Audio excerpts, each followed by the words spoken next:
ለፍቅር እንባዋን በመዳፏ ከጠራረገች በኋላ ሁሌም ይጸጽተኝ ነበር። አንተ እብድ አይደለህም፣ ስራ ባቆሸሸው ልብስህ ተሳለቅንብህ፣ እብዳልነህ፣ ሰደብነህ። ሰሞኑን ደግሞ እኛ ቤት የመጣህ ቀን የቤተሰብህን ችግር ስትነግረን ይበልጥ በራሴ ላይ አዘንኩ። ራሴንም በጣም ጠልቼው ነበር። አንተ ምንም አላጠፋህም፣ ጥፋተኛ እኔ ነኝ። ስለዚህ እባክህን ይቅርታ በለኝ አለችው በመለመን አይነት ቅላጼ አይኑን እያየች። እንባዋ ግን ብትጠርገውም አሁንም እንደ አባይ ወንዝ መፍሰሱን አላቆመም ነበር። ሰለሞን እንደ እንባ የሚፈራው ነገር የለም። በትኩረት ተመለከታትና እንባዋን ቀስ ብሎ በእጁ መዳፍ ከጠራረገላት በኋላ እቅፍ አደረጋት። እሷም እጇን ቀስ እያደረገች አንስታ ጀርባው ላይ ካደረገች በኋላ አቀፈችው። ሁለቱም መተቃቀፍ የመጀመሪያቸው ነው። ይቅር እንዳላት ነግሯት ሊሸኛት ወደ ቤቷ አመሩ። ሂሩት ፊቷ በደስታ ፈክቷል። አሁን ይቅር ስላላት ውስጧን ሰላም ተሰምቷታል፣ ነፃ ሆናለች። ሰለሞንም ቢሆን በደስታ ሰክሯል፣ በተለይ ስላቀፈችው። ከእናቱ ውጪ ማንም አቅፎት አያውቅም። ወደ ቤቷ በመሸኘት ላይ እያለ በመንገዳቸው ሰው ከሌለ እጁን ትከሻዋ ላይ ጣል ሲያደርገው የተመቻት ይመስል ፈገግ ከማለት ውጪ ምንም አላለችውም። ከፊታቸው ሰው ከመጣ ወይንም ደግሞ ከኋላቸው ሰው ከተከተላቸው እጁን ከትከሻዋ ላይ ያወርደዋል። አስቆጣታለሁ ብሎ ስላሰበ ነበር። ቤት ልትደርስ ትንሽ ሲቀራት ቤታቸውን ከርቀት አሳየችውና ቻው ተባብለው ነገ ዛሬ ከጠበቃት ቦታ ላይ እንደሚጠብቃት ነግሯት ተለያዩ። ልቡ በኃይለኛው ይመታ ነበር። ድው ድው ይላል። ቆሞ ቤት እስክትገባ በአይኑ ሸኛት። ቤቷ ስትገባ ተመለከተና ፊቱን አዙሮ ወደ ቤቱ በፈገግታ መሄድ ጀመረ። በደስታ እየተፍለቀለቀ ቤቱ ሲደርስ እናቱ ከቤት ውስጥ ሆነው አሟቸው ነው መሰል እያሉ ሲሰማ ዘሎ ወደ ቤት ገባ። እንደገባ እናቱ እያቃሰቱ ነበር። የሰው ኮቴ ሲሰሙ ማቃሰታቸውን አቆሙና ማን ነው አሉ። አይናቸው እንደሚያይ ሁሉ ወደ በሩ ለከው። እማዬ አመመሽ እንዴ አላት። ሰለሞን ወደ አልጋው እየተጠጋ ሰለሞኔ አንተ ነህ እንዴ? አዎ ዛሬስ ልቤን ውጋት ደግሞ ያመኝ ጀመር አሉት። ቅስማቸው ተሰብሯል። ሰለሞን የሚያደርገው ጠፋው። በጣም ፈርቷል። አይዞሽ እማዬ ነገ እንደምንም አሳክምሻለሁ አላት ከጎኗ እየተቀመጠ። ምንም ገንዘብ እንደሌለው ያውቃል፣ ግን የሚላቸው ጠፍቶት ነበር አሳክምሻለሁ ያላት። አቀፉትና ወደ ደረታቸው አስጠግተው የጎደለው አካል እንዳለ ሁሉ ከላይ ከጸጉሩ ጀምረው መዳበስ ጀመሩ። ምን ነው ሰለሞኔ ጸጉርህ እንደዚህ ዱር እስኪመስል ድረስ የማትቆርጠው አሉት ጸጉሩን ሲዳብሱት ከቆዩ በኋላ። እሺ እማዬ ነገ ቆረጣለሁ አላቸው። ብዙ ጊዜ የምትጠይቀውን ሁሉ እሺ አደርገዋለሁ ይላቸዋል። ብዙም ጊዜ ደግሞ አደርገዋለሁ ያለውን ነገር ያደርጋል።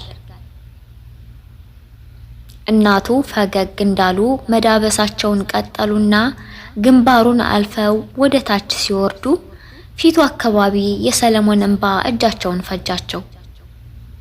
ፈገግታቸው ወዲያው ድርግም አለና ግንባራቸውን ቋጠሩ። ሰለሞኔ ለምን ታለቅሳለህ አሉት። ምንም እማዬ አላት እንባውንና ነፍጡን እየጠረገ። እናቱ የልጃቸውን አንገትና ደረት ከዳበሱት በኋላ ግን እንባቸው ይገነፍል ጀመር።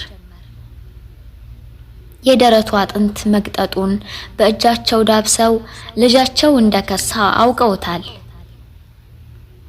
ምን ነው ልጄ ከስተሃል፣ ምግብ አትበላም አሉት እንባቸውን እንዳያይ ፊታቸውን እየዞሩ። አልከሳሁም እኮ እማዬ ደህና ነኝ አላቸው። እንዳታዝንና እንዳታለቅስ ፈልጎ እንጂ ለእሱም መክሳቱ አልጠፋውም። ብዙውን ጊዜ ምሳም ሆነ እራት አይበላም። በቀን የሰራው ብር ትንሽ ከሆነ ለእናቱ የሚሆን ምግብ ብቻ ይገዛና ይመለሳል። ና አብረን እንብላ ያለችው እንደሆነ ጠጋ ብሎ አንዴ ይጎርስና እዛው ምግብ ቤቱ በልቼ ነው የመጣሁ፣ ይልቅ አንቺ መብላት አለብሽ ይላታል። ነገር ግን ውሸቱን ነበር። እናቱ እንዳታስብና የገዛው ምግብ ለሁለት ስለማይበቃ ነበር ሁሌም በልቼ ነው የመጣሁት የሚላት። የልጇ መክሳት ክፉኛ ሲያስለቅሳቸው ከቆየ በኋላ ማልቀሳቸውን ማቆማቸውን ሲያውቅ እራት ገዝቼ መጣሁ አላቸውና ሰለሞን ከቤት ወጣ። ነገር ግን እራት መግዛት ሳይሆን ወደ ጎረቤት ቤት ነበር የሄደው።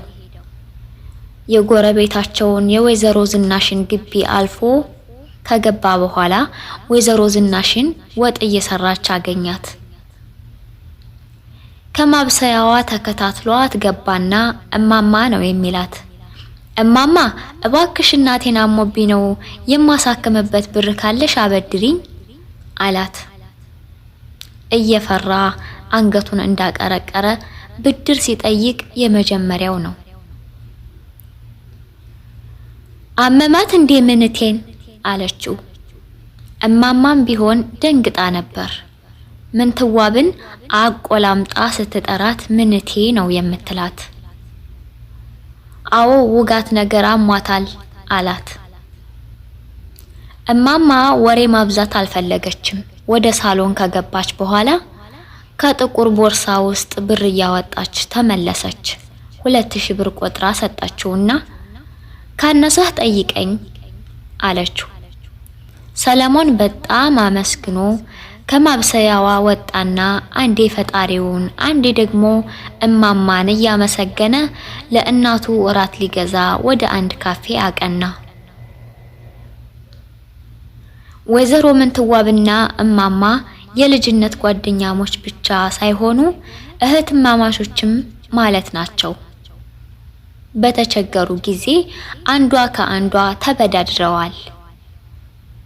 ዛሬ ድህነት ቤት ሰራባቸው እንጂ ወይዘሮ ምንትዋብም ለእማማ አንዴ ከገንዘቡ አንዴ ከሚበላው አበድረዋት ያውቃሉ።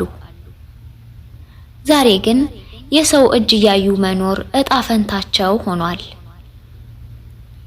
ሰለሞንም ራት ገዝቶ ከመጣ በኋላ አብረው ከእናቱ ጋር መብላት ጀመሩ። ልጃቸው አብሯቸው በመብላቱ ደስ ብሏቸዋል። አንዴ እሱ አንዴ ደግሞ እሷ እየተጎራረሱ ይበላሉ። ወይዘሮ ምንትዋብም ልጃቸውን ሊያጎርሱ የጠቀለሉትን ጉርሻ እንጀራ በተመተማፉ እየመሰላት አንዴ አፍንጫው ላይ አንዴ ደግሞ አገጩ ላይ ይጨምሩታል።